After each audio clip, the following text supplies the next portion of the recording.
Hi guys, once again welcome back to my YouTube channel Accounting Legend. My name is Shyam Kumar. കഴിഞ്ഞ ക്ലാസ്സിൽ നമ്മൾ discuss ചെയ്തുകൊണ്ടിരുന്നത് എന്താണ് external sources of recruitment. That is recruitment രണ്ട് type ആണുള്ളത്. Internal sources of റിക്രൂട്ട്മെന്റും ഇതുപോലെ തന്നെ external sources of റിക്രൂട്ട്മെന്റിനെ കുറിച്ചാണ്. ഇത് എക്സ്റ്റേണൽ സോഴ്സസ് ഓഫ് റിക്രൂട്ട്മെന്റുമായി ബന്ധപ്പെട്ട് അതിന്റെ സോഴ്സസുകൾ, ദാറ്റ് ഈസ് ഏതെല്ലാം രീതിയിലാണ് നമ്മൾ എംപ്ലോയീസിനെ ഓർഗനൈസേഷനിൽ റിക്രൂട്ട് ചെയ്യാൻ പറ്റുക, അതുമായി ബന്ധപ്പെട്ട് ഒരു 10 സോഴ്സിനെ കുറിച്ച് ഡിസ്കസ് ചെയ്തു. ഈ 10 സോഴ്സും അതും അതിൻ്റെതായ ഇമ്പോർട്ടൻസ് ഉണ്ട്.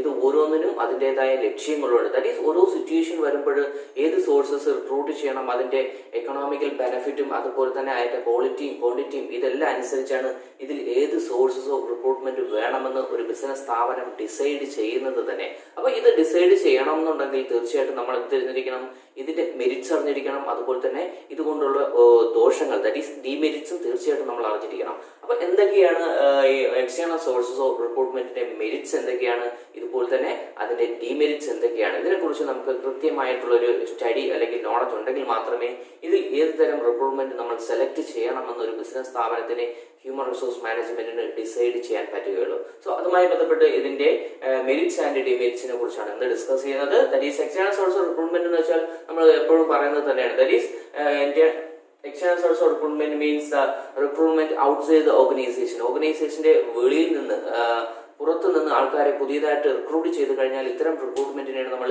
എക്സ്റ്റേണൽ സോഴ്സ് ഓഫ് റിക്രൂട്ട്മെന്റ് എന്ന് മീൻ ചെയ്യുന്നത്. നമ്മൾ എപ്പോഴും ക്ലിയർ ആയിട്ട് ഡിഫൈൻ ചെയ്ത് ഡിസ്കസ് ചെയ്ത് മുന്നോട്ട് പോയിക്കൊണ്ടിരിക്കുകയാണ്. അപ്പൊ ഇതിന്റെ ആദ്യത്തെ മെരിറ്റ്സ് എന്താണെന്നാണ് നമുക്ക് നോക്കാൻ പോകുന്നത്. That is merits of external sources of recruitment. That is external sources of recruitment available qualified and trained personal.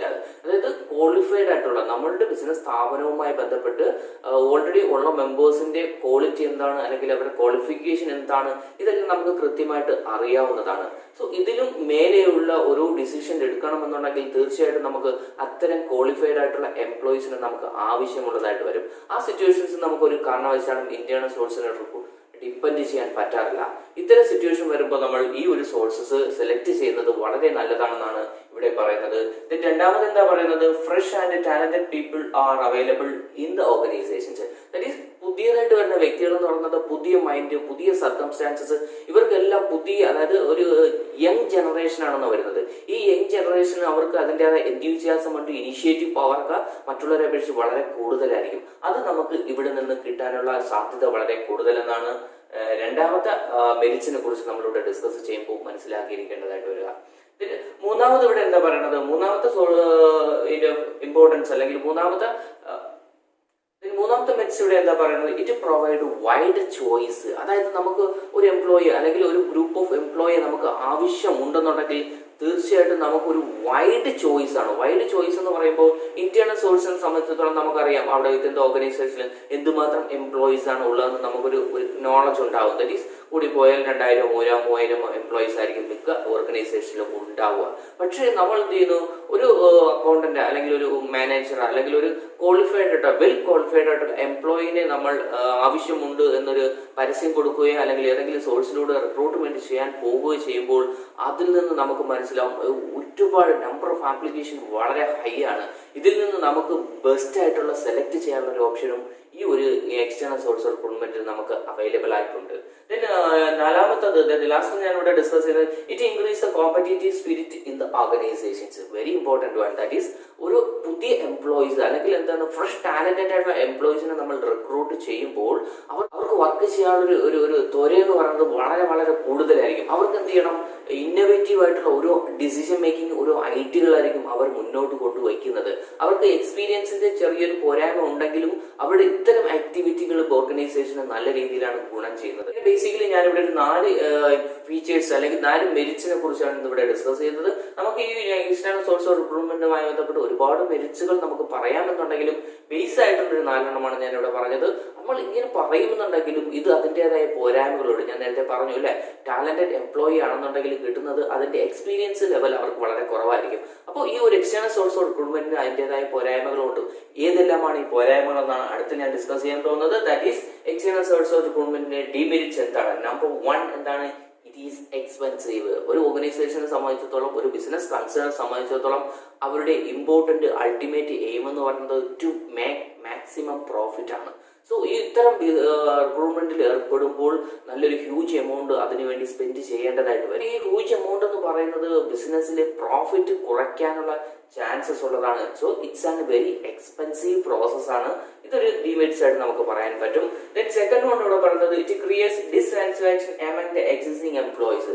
അവിടെയുള്ള എംപ്ലോയീസിന് എന്ത് ചെയ്യുന്നു, ഒരു ഡിസാറ്റിസ്ഫാക്ഷൻ ഉണ്ടാവുന്നു. എന്തുകൊണ്ടാണ് ഡിസാറ്റിസ്ഫാക്ഷൻ ഉണ്ടാവാൻ കാരണം എന്ന് പറയുന്നത്, അവര് അത്രയും എംപ്ലോയി അവിടെ ഉള്ളപ്പോഴാണ് അവരെ ആരെയും പരിഗണിക്കാതെ ആയിരിക്കും ചിലപ്പോൾ എന്ത് ചെയ്തത്, ഔട്ട്സൈഡേഴ്സിൽ നിന്ന് ഒരു സുപ്പീരിയറെയോ അല്ലെങ്കിൽ ഒരു ടോപ്പ് മാനേജ്മെന്റിനെ സെലക്ട് ചെയ്തത്. അപ്പോൾ അവർ നോർമലായിട്ട് തിങ്ക് ചെയ്യുന്ന ഒരു പ്രോസസ്സാണ്.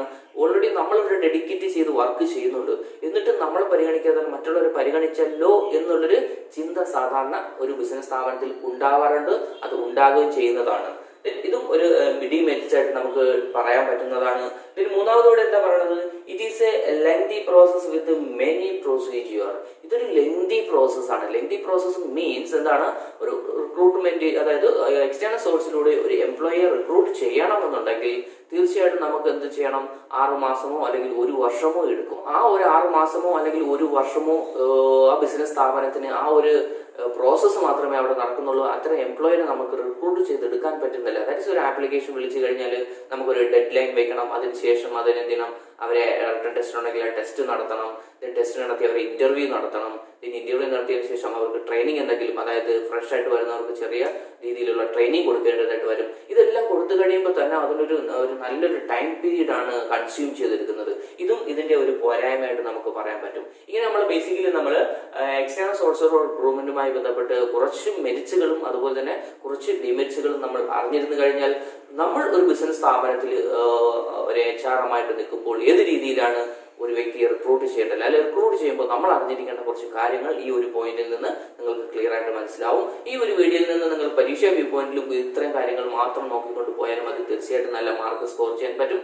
സോ അടുത്ത നല്ലൊരു വീഡിയോയുമായി വരുന്നത് വരെ എല്ലാവർക്കും